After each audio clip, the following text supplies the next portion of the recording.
अध्याय 21 निबंध लेखन। किसी विषय पर निबंध लिखने का अर्थ होता है उस विषय से संबंधित विचार और मत का संकलन। निबंध के माध्यम से लेखक स्वयं को अभिव्यक्त करता है और अपने विचारों के साथ पाठकों के सामने आता है। यहाँ कुछ निबंध दिए जा रहे हैं, इनके आधार पर निबंध लिखने का प्रयास कीजिए। मेरा मित्र। मेरा नाम अनुराग शर्मा है। मैं कक्षा 3 में पढ़ता हूँ। मेरे कई मित्र हैं, परंतु ललित मोहन मेरा सबसे अच्छा मित्र है। ललित मोहन मेरी ही कक्षा में पढ़ता है। उसके पिता अध्यापक तथा माँ डॉक्टर हैं। ललित बड़ा होकर इंजीनियर बनना चाहता है। ललित मोहन में एक अच्छे बालक के सभी गुण मौजूद हैं। वह प्रतिदिन समय पर विद्यालय जाता है। वह विद्यालय का कार्य प्रतिदिन पूरा करके लाता है। परीक्षा में उसे सदैव अच्छे अंक प्राप्त होते हैं। वह खूब मन लगाकर पढ़ता है।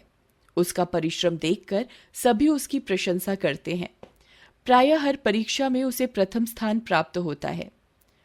ललित मोहन की दिनचर्या भी बड़ी व्यवस्थित और अनुशासित है। वह प्रातः शीघ्र उठता है तथा नियमित रूप से व्यायाम करता है। नहा धोकर वह स्वच्छ कपड़े पहनता है। खेल, भोजन, नाश्ता सभी कार्य वह समय पर करता है। वह किसी से झगड़ता नहीं, सबके साथ मधुर व्यवहार करता है, सदा सच बोलता है, आवश्यकता पड़ने पर सबकी सहायता करता है। वह ईमानदार है।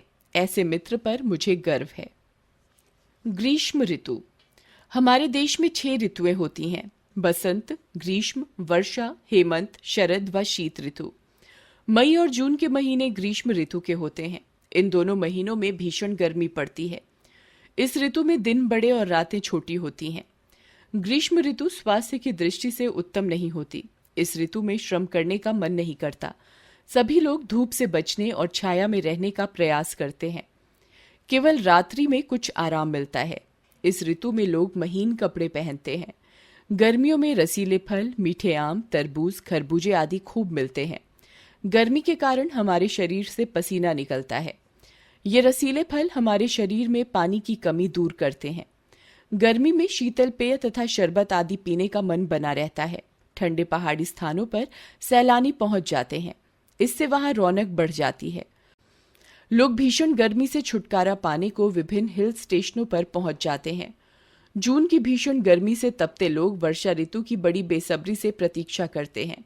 प्रत्येक वर्ष गर्मी की ऋतु अपनी यादें छोड़ जाती है। विवाहोत्सव। पिछले माह मेरे चचेरे भाई का विवाह था। यह विवाह समारोह दिल्ली में था। बारात दिल्ली से देहरादून गई थी। बारात धर्मशाला में ठहरी। शाम को 7 बजे बारात की चढ़त शुरू हुई। आगे आगे एक बैंड मधुर धुन बजाता चल रहा था। पीछे पीछे सभी बाराती सुंदर परिधानों में सजे धजे चल रहे थे। मौसम भी अच्छा था। न अधिक सर्दी थी न ही गर्मी।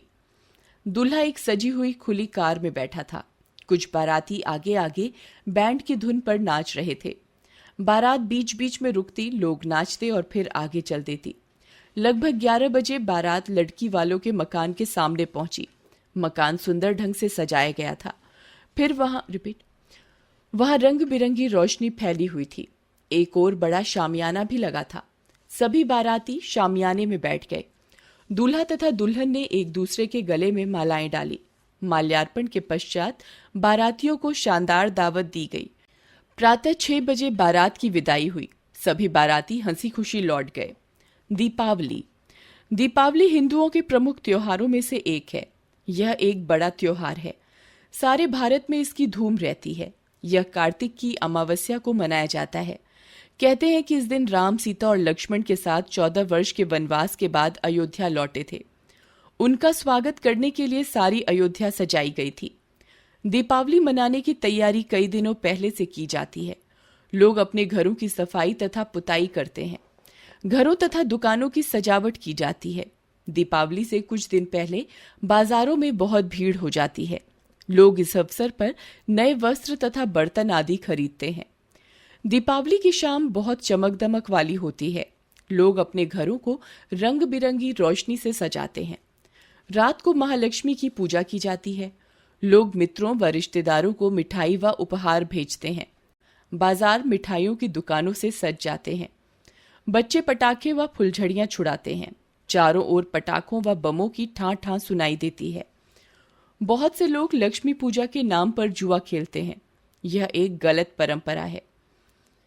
जिस प्रकार दीपावली का संदेश अंधकार दूर कर प्रकाश फैलाना है, उसी प्रकार हमें स्वस्थ परंपराओं का भी प्रकाश फैलाना चाहिए।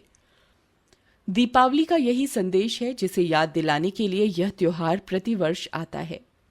स्वच्छता का महत्व। स्वच्छता के बिना स्वस्थ व सुखी जीवन की कल्पना नहीं की जा सकती। शरीर स्वस्थ होगा तो काम करेगा। शरीर स्वस्थ तभी होगा जब स्वच्छता को दैनिक जीवन में पर्याप्त स्थान मिलेगा। प्रातः से लेकर सायं तक व्यक्ति विभिन्न प्रकार के कार्य करता है। इस प्रकार उसे विभिन्न प्रकार के वातावरण में रहना पड़ता है। आज के युग में वातावरण साधारणतया स्वच्छ नहीं मिलता। प्रदूषण के कारण किसी न किसी रूप से गंदगी से हम घिरे रहते हैं। धूप से पसीना आता है और वातावरण की गंदगी पसीने से चिपक जाती है। धुआं उगलने वाले वाहन समीप से गुजरते हैं और धूल व धुआं लोगों पर छोड़ जाते हैं। हालांकि घर से बाहर हमें स्वच्छ वातावरण साधारणतया नहीं मिल पाता, तो भी हम उसकी खोज में रहते ही हैं।